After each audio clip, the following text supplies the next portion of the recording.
ગણેશ ગોંડલ છે, જે જેલના સળિયાની પાછળ છે, જેલની હવા ખાઈ રહ્યો છે.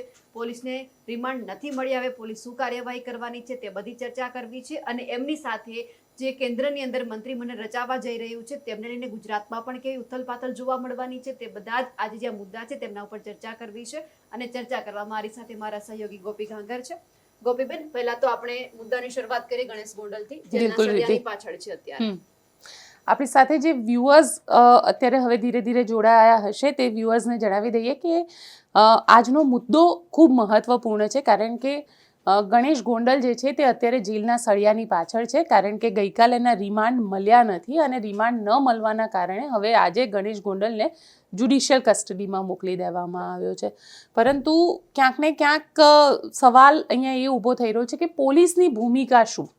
કેમ કે પોલીસે સતત જેને કહી શકાય કે રિમાન્ડ માટેની જે એપ્લિકેશન ધારદાર કરવી જોઈએ એ કદાચ કોર્ટની અંદર એ આર્ગ્યુમેન્ટ જ ધારદાર નથી કરી, કારણ કે રિમાન્ડ માગવાનો મુખ્ય મુદ્દો હતો કે બંદૂક બતાવવામાં આવી. જે આરોપી છે, માફ કરજો, કે જે ફરિયાદી છે, જે સંજય સોલંકી ફરિયાદી છે, એ ફરિયાદીએ એવું કીધું કે મને બંદૂક બતાવવામાં આવી, મારા શરીર ઉપર બાબા સાહેબ આંબેડકરનું ટેટુ છે, એ ટેટુને લઈને જાતિ વિષયક શબ્દ વાપરવામાં આવ્યા અને બંદૂક બતાવીને ધમકી આપવામાં આવી. તો એ બંદૂક ક્યાં છે?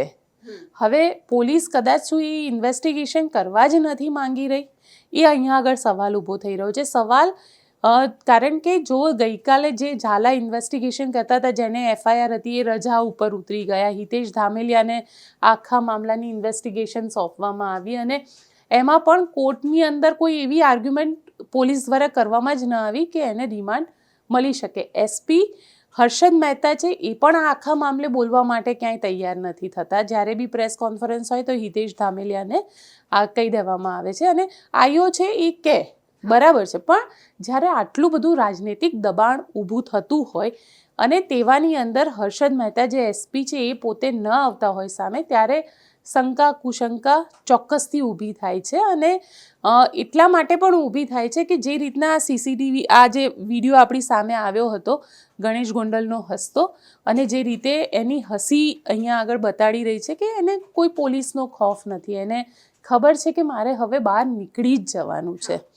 અને કદાચ એટલા જ માટે આ સવાલ કુશંકા શંકા ઊભી થાય છે, કારણ કે રાજુ સોલંકી જે છે, એટલે સંજય સોલંકીના જે પિતા, કારણ કે એમને લઈને પણ ઘણી બધી વાત કહેવામાં આવી રહી છે કે એ પણ ગુંડાગર્દી કરતા હતા અને ત્યાં આગળ એમના નામનો પણ ત્રાસ હતો. પણ અહીંયા સવાલ એ ઊભો થઈ રહ્યો છે કે તમે રાજુ સોલંકીનો ત્રાસ હતો એવું કહીને ગણેશ ગોંડલે જે કર્યું છે એને જસ્ટિફાઈ નથી કરી શકતા, કારણ કે ગણેશ ગોંડલે માર તો માર્યો જ છે એવું સંજય સોલંકીએ પોતે એફઆઈઆરની અંદર કીધેલું છે.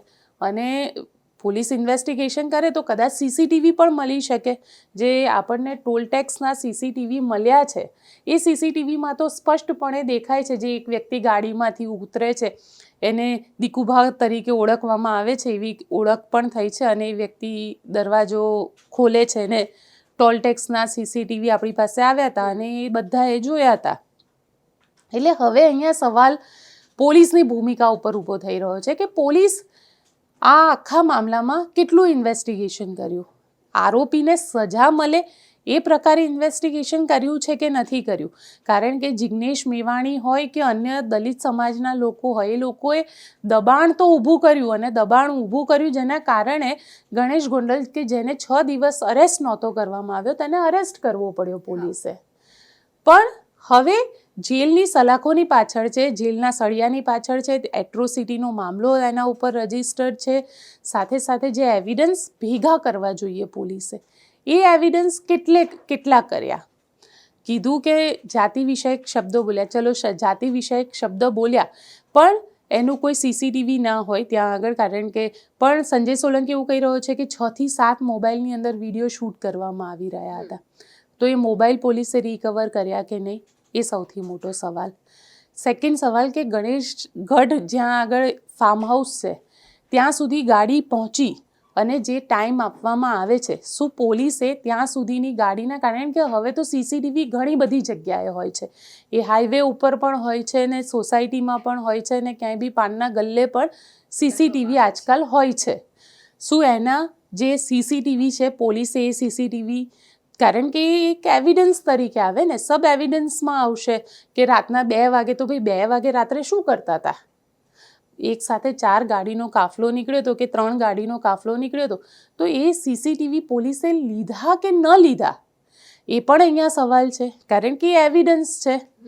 સાથે એવિડન્સમાં એ પણ કહેવામાં આવ્યું કે એનો વિડીયો શૂટ કરવામાં આવ્યું, તો એ મોબાઈલ ક્યાં છે? મોબાઈલ બી એટલા જ જરૂરી છે. બંદૂક બતાવવામાં આવી, તો બંદૂક ક્યાં છે?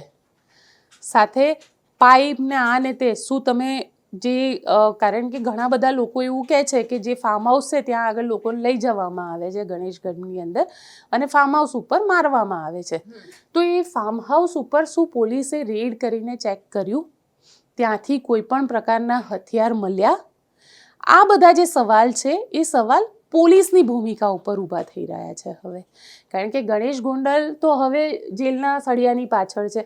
મે બી બની શકે કે હાઈકોર્ટમાં એપ્લિકેશન કરશે ને થોડા ટાઈમમાં બેલ આઉટ પણ થઈ જશે, જમાનત પર જામીન મળી જશે ને જામીન પર બહાર પણ આવી જશે.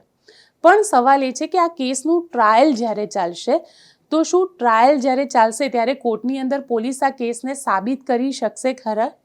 અને જો પોલીસ એવિડન્સ ભેગા નહીં કરે તો સીધી રીતે કે સબૂત નથી એટલે નિર્દોષ છોડી દેવામાં આવે છે, એવું પણ બની શકે રિદ્ધિ. એટલે મહત્વપૂર્ણ વસ્તુ એ છે કે પોલીસ કેટલું કામ કરે છે અને પોલીસ ખરેખર આરોપીને સજા અપાવવા માંગે છે કે નહીં. આરોપી એટલે કહી રહી છું કારણ કે અત્યારે પોલીસની કસ્ટડીમાં છે, એટલે આરોપી કહી રહી છું કે પોલીસની કસ્ટડીમાં છે, અને પોલીસ હવે એને કેટલી સજા અપાવવા માંગે છે એ મુદ્દો ખૂબ મહત્વનો થઈ જશે.